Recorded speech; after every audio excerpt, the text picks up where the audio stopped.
Hello everyone, welcome back to the channel. I'm Tom Worth Jr. Wanted to talk a little bit about Donald Trump's potential war crimes and what he's doing to block prosecution of them. We all know that Pete Hegseth is a war criminal with his orders.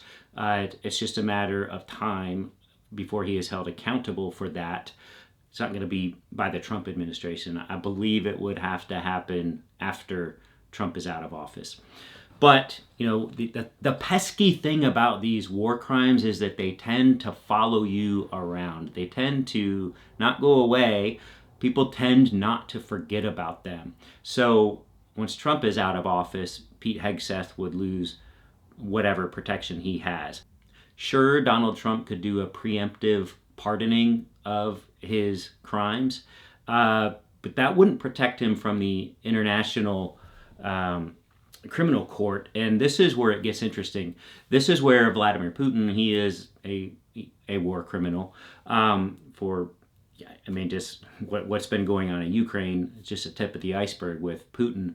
But Trump's been trying to get ahead of this. One of his administration officials told Reuters that they are lobbying, they're pushing the International Criminal Court to amend its founding document, which is called the Rome Statute, to carve out an exception that would ensure the president and top officials are never prosecuted by the court for potential war crimes. He's already getting ahead of this, Trump is. And he has signed executive orders imposing sanctions on the ICC to stop any investigation or prosecution of U.S. and allied personnel. Who does this other than a war criminal? You would not undertake these actions unless you know you have committed or are intending to continue commit war crimes. It's what Putin does. It's what Trump does. Russia has hundreds of billions of dollars of assets held in the EU. They're frozen. And a chunk of that is in Belgium.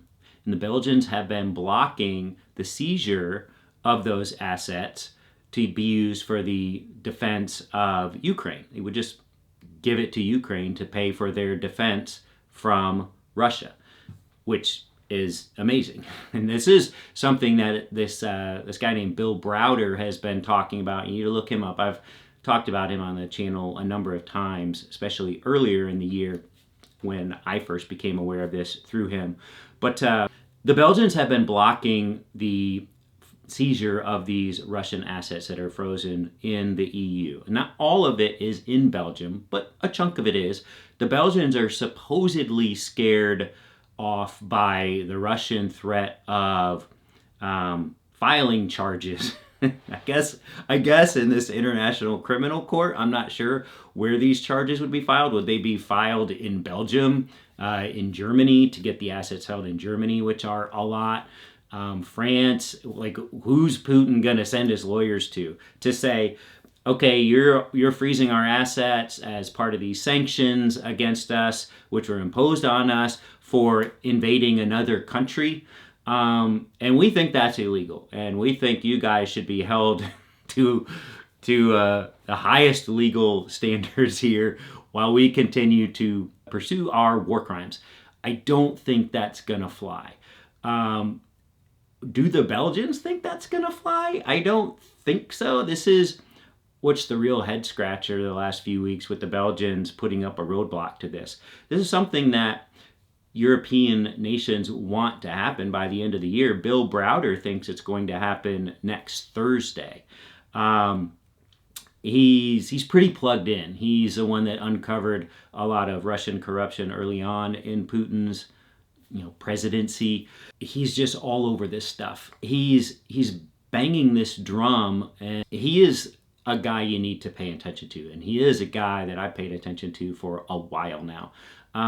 Not everything he predicts comes true, but the things he talks about eventually make their way into talking points in general.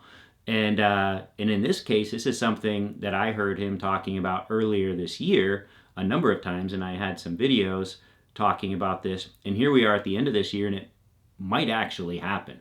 if you see the seizure of these Russian assets and you see them handed over to Ukraine to pay for their own defenses, because the U.S. backing, financial backing of Ukraine has dried up this year. I think Bill Browder would have a lot to do with that. He's a guy that Putin hasn't liked for a long time. He is a guy who had a close business associate killed in Russia for what he uncovered. And it's something that just makes total sense. And it's something that even Donald Trump is trying to proactively get in front of and just ask the ICC, oh, by the way, if me or anyone in my administration are found dealing in any war crimes, we get exemptions from that. Not sure if you knew that. Now, the ICC is interesting. The United States has never been a member of it, never ratified it. And I was looking up who else wasn't a member. And China's not a member. India, Russia, the U.S., Israel, Pakistan, Turkey, and Indonesia. In short, none of the world's 5 most populous countries are ICC member states. I mean, the Bill Clinton in 2000 signed the treaty, but it wasn't ratified. That was kind of an intent to ratify it back in 2000. George Bush withdrew the U.S. signature in 2002. What was going on in George Bush's world, George W. Bush, that is, in 2002, that would make him withdraw the U.S. signature from this document before it ever got ratified? Yeah. Russia, obviously, never going to sign on to something like this. China's not. Israel, what have they been up to?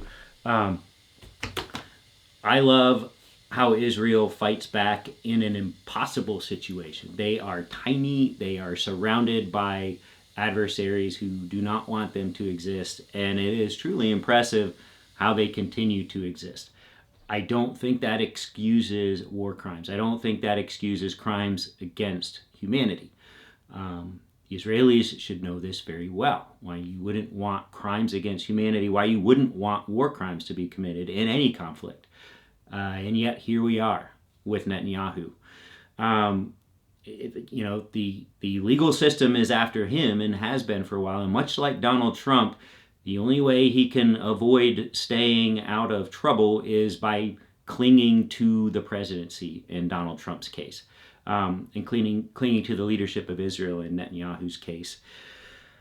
These are bad guys, and Trump's wish to align himself with these bad guys.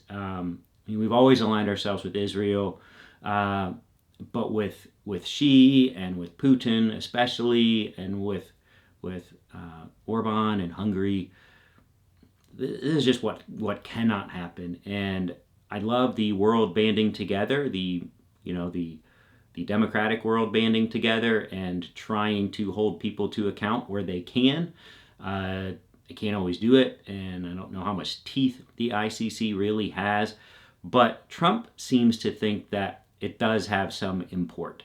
Otherwise, why would you be telling them that you are exempt from things, that they need to actually amend their founding document to say that the U.S. is exempt from these things, rather than just not be a party to it? Interesting questions. It makes you wonder. So let's keep our eye on next week, next Thursday in particular, December 18th, and see if Bill Browder is right on the seizure of these Russian assets and using of them for the defense of Ukraine. I would love to see that play out. Be quite the Christmas gift. And we'll talk to you all later. See ya. Bye.